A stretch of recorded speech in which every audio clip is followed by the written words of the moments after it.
वैश्विक तापमानवाढीमुळं वातावरणामध्ये मोठ्या प्रमाणामध्ये बदल झालेले आहेत. निसर्गाचा लहरीपणा वाढलेला आहे आणि त्यामुळं सातत्यानं नैसर्गिक आपत्तीला शेतकऱ्याला तोंड द्यावं लागेल. त्याची मानसिकता तयार ठेवा, सरकारवर अवलंबून राहू नका, असा मानभावी सल्ला पाशा पटेल यांनी दिलेला आहे. वास्तविक पाहता पाशा पटेल या शरद जोशींच्या विद्यापीठामध्ये तयार झालेले शेतकरी नेते आहेत. असं असताना त्यांचं हे वक्तव्य अत्यंत दुर्दैवी आहे. शरद जोशी सांगायचे की शेतकऱ्याला मदत करायची आवश्यकता नाही, पण शेतकऱ्यांना त्याच दारिद्र्यामध्ये खितपत पडावं म्हणून सरकार त्याच्या उरावर बसलेलं आहे, ते उठावं.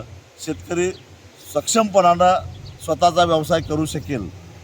शेतकऱ्याला आंतरराष्ट्रीय बाजारामध्ये, देशांतर्गत बाजारामध्ये जेव्हा चांगला भाव मिळतो तेव्हा एकतर बाहेरून आयात केलं जातं किंवा निर्यातीवर बंदी घातली जाते. त्याचबरोबर वेगवेगळी धोरणं, कराची आकारणी, यामुळं अक्षरशः शेतकरी जर्जर झालेला आहे. व्यापाऱ्यात, उद्योगपतीमध्ये आणि शेतकऱ्यामध्ये फरक हा आहे की व्यापारी आणि उद्योगपतींना तेजी मंदीचा फायदा घेता येतो, तेजीत पैसा कमावतात, मंदीला तोंड देण्याची सक्षमता त्यांच्यामध्ये तयार होते.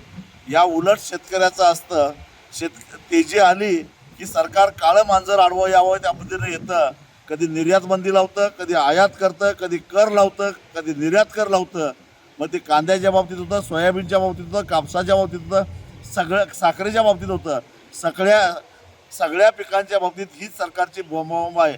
आणि ज्यावेळी मंदी येते किंवा नैसर्गिक आपत्ती येते त्यावेळी मात्र त्या शेतकऱ्याला सल्ला दिला जातो, आता तुम्हाला या गोष्टीला तोंड द्यायची मानसिकता ठेवा.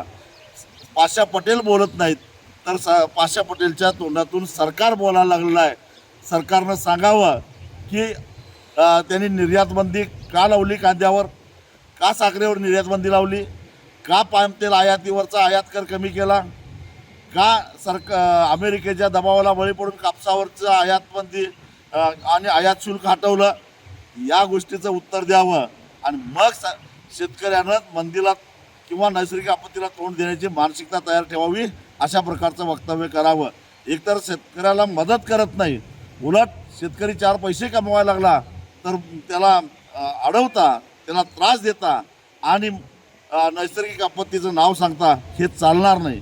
खरं तर 2 दिवसापूर्वी अहिल्यानगर जिल्ह्यातल्या शेतकऱ्यांना देवेंद्र फडणवीसांचं नाव सांगून माझ्या मृत्यूला देवेंद्र फडणवीस आणि त्यांच्या सरकारचं धोरण जबाबदार आहे असं सांगून आत्महत्या केली. एवढी तरी लाज सरकारला वाटली पाहिजे. एबीपी माझा, उघडा डोळे बघा नीट.